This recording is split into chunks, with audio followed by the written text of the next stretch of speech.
14h-16h, Brigitte Lahaie, Sud Radio. En compagnie de Frédéric Fanget, nous vous aidons à être un peu moins anxieux, l'anxiété qui malheureusement est en nette augmentation. Alors on peut y trouver beaucoup de raisons, hein, bien sûr, mais je pense que c'est aussi peut-être intéressant justement d'essayer chacun de mieux gérer son anxiété. Et c'est ce qu'on va faire avec Victoria. Bonjour Victoria. Bonjour Frédéric Fanget vous écoute, allez-y. Bonjour Frédéric. Bonjour, alors j'aimerais amener un petit peu mon témoignage et si éventuellement Frédéric pouvait me dire si je suis sur la bonne voie ou pas. Alors moi j'ai un passé de spasmophile avec des crises très fortes de tétanie et des crises d'angoisse abominables qui m'ont mené plusieurs fois aux urgences. Depuis l'âge de 20 ans à peu près. Aujourd'hui, j'ai 53 ans. J'ai eu des périodes dans ma vie où pendant 10 ans, j'ai rien eu et puis c'est revenu suite à des chocs émotionnels probablement ou des expériences de vie douloureuses.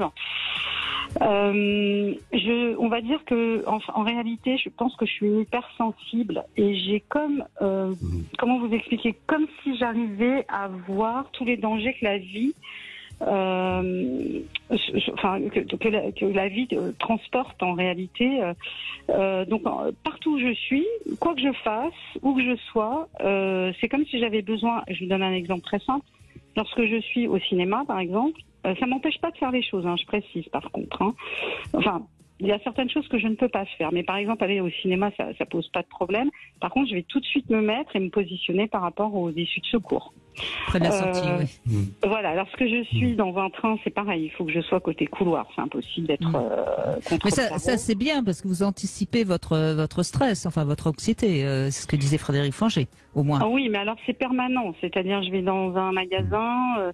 Tout de suite, je vois, il y a des endroits où je vais pas aller parce que je vais me positionner comme ci, comme ça. Quand je suis au restaurant, j'aime bien voir la porte de sortie, voir qui rentre. Depuis les attentats aussi qu'il y a eu à Paris, etc., c'est pareil. Il y a des endroits qui me font peur, genre les concerts, les choses comme ça. Donc je n'y vais carrément pas là, comme ça c'est réglé. Enfin, vous voyez, il y a beaucoup de choses. Moi, je suis une ancienne aussi hôtesse d'Air France, donc ça m'a fait rire parce que quand vous disiez tout à l'heure, vous aviez une patiente qui était venue, moi maintenant je peux plus prendre l'avion, par exemple, vous voyez. À chaque fois j'ai le sentiment que je n'ai pas le contrôle sur les choses. Eh bien j'ai peur. Voilà. Alors, si bien que, Brigitte, peut-être que ça va vous faire rire, mais c'est dramatique, je ne peux pas boire un verre de vin, par exemple. Si je bois un verre de vin, ça va modifier mon état de conscience et résultat des courses, eh bien, je n'ai plus le contrôle. Donc je préfère, ça me prive pas parce que je n'aime pas l'alcool, mais voyez ce que j'ai. Et tout oui, est et comme puis ça dans ma vie au quotidien. C'est pas plus mal de ne pas boire de vin, c'est pas le problème ça. En tout cas, vous semblez. Voilà. Oui, bien sûr. Non, mais là, je trouve votre témoignage intéressant, Frédéric Fanget, parce que là, je crois qu'on a vraiment affaire à quelqu'un de véritablement anxieux, mais qui quelque part, quand même, gère pas si mal. Enfin, c'est ça qui est intéressant. Oui, mais pas que. Oui, mais pas que. Il y a plein de choses dans le témoignage de Victoria. Elle veut me permettre de développer plein de choses. D'abord, c'est ce qu'on appelle l'hypersensibilité. Il y a un tempérament. Il y a des gens qui sont hypersensibles, c'est-à-dire qu'ils sont capables de détecter les dangers, de détecter aussi leurs émotions, un tas de choses. Alors, il y a une image que j'aime bien prendre, c'est celle de la sentinelle du fort. Vous savez, du temps du Moyen-Âge, on mettait des sentinelles en haut des forts pour vérifier si l'ennemi arrivait. Alors, être une sentinelle, vous lui y remarquez d'ailleurs, Brigitte, que c'est pas mal parce que ça permet de prévenir les dangers, d'organiser sa vie. Mais quand vous êtes une sentinelle du fort, que vous n'avez pas le droit à baisser les yeux une seule minute parce que si jamais l'ennemi arrive et que vous avez baissé les yeux, le fort va être pris. À ce moment-là, ça va devenir épuisant. Donc, c'est ce qu'on appelle l'hypervigilance. L'hypervigilance, ce que décrit bien Victoria, c'est qu'elle est permanente, c'est qu'elle peut pas la relâcher. Donc c'est comme si vous disiez à vos sentinelles, d'abord ils font les 3-8 les sentinelles, c'est-à-dire que sur 24 heures il y en a 3. Là vous allez lui dire non, vous c'est 24 heures sur 24 et vous n'avez pas le droit au repos. Donc ça c'est le premier problème. Mais il y a un deuxième problème qu'on rencontre chez les anxieux, parce que ça, si c'était que ça pourrait être une qualité, on leur dirait devenez contrôleur aérien par exemple. Vous allez être remarquable parce qu'on est sûr qu'il n'y a aucun avion qui tombera si vous mettez que des hypervigilants, on est tranquille. Bon, mais le problème aussi chez les anxieux, alors je parle pas spécialement de Victoria, dans ce que je vais dire, peut-être, j'en sais rien, mais en tout cas je parle de l'anxiété en général, c'est qu'ils ont aussi ce qu'on appelle des schémas cognitifs de danger et de vulnérabilité, c'est-à-dire qu'ils se sentent particulièrement vulnérables. C'est-à-dire, je ne vais pas pouvoir faire face aux choses. Donc, ils sont hyper vigilants, ils voient tous les dangers, premier axe. Ils surestiment souvent les dangers.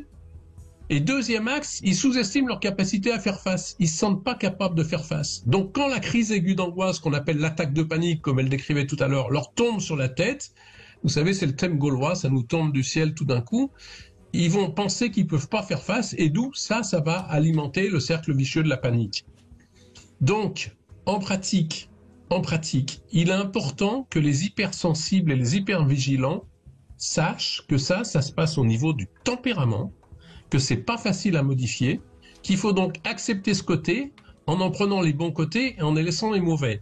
Donc pas se mettre dans des situations de vie qui vont augmenter notre vigilance par nos choix professionnels, par des gens difficiles à vivre, etc. Et la deuxième axe, par contre, sur lequel on peut agir, c'est ce sentiment de vulnérabilité. Et c'est là que nous, on intervient avec nos différentes méthodes, qu'elles agissent sur le corps, sur la pensée, sur les relations, sur tout ce que vous voulez. On va donner aux gens les moyens de faire face au danger. Parce que si vous vous dites, je suis capable de faire face au danger, si autrement dit, comme sentinelle du fort, vous pouvez compter sur votre armée pour défendre en cas d'attaque, à ce moment-là, votre anxiété va diminuer.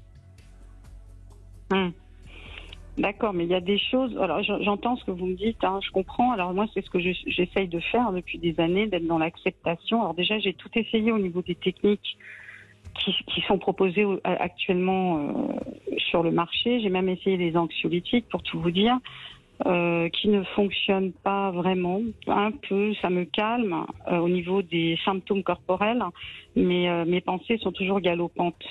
Donc, l'idée, en fait, c'est j'essaye de rentrer dans une sorte de philosophie, en réalité, d'accepter. Alors, ça marche, mais c'est de tout instant. C'est-à-dire qu'il faut sans arrêt que je me tape sur les doigts en disant non, attention, là, tu es en train d'anticiper sur quelque chose qui n'arrivera peut-être pas. Donc c'est pas, vous voyez ce que je veux dire. Et donc c'est en permanence. Alors la seule chose que j'ai trouvée, c'est, bon, moi je suis quand même hyper sociable, pardon. C'est-à-dire que je ne suis pas timide, je ne suis pas complexée, donc je vais très facilement parler. Donc c'est pas vraiment c'est pas vraiment ça qui me gêne. Mais dans ma vie au quotidien, par exemple, dans les endroits trop bruyants, trop lumineux, ça vient amplifier. Donc je pense que j'ai vraiment un problème hyper sensibilité au monde extérieur, et que je suis obligée. C'est là où je vous dis de tenir compte de votre tempérament. Oui, et c'est important ce que vous dites parce que quelque part, vous êtes une éponge, il me semble aussi. Restez avec nous, Victoria. Oui. On va revenir sur tout ça parce que je pense que ça parle à beaucoup de monde, votre témoignage. Merci d'être avec nous. Restez avec nous et on se retrouve avec Frédéric Fanget dans un instant. Et si vous aussi, vous avez envie de témoigner de votre anxiété, surtout n'hésitez pas, vous nous appelez au 0826 300 300.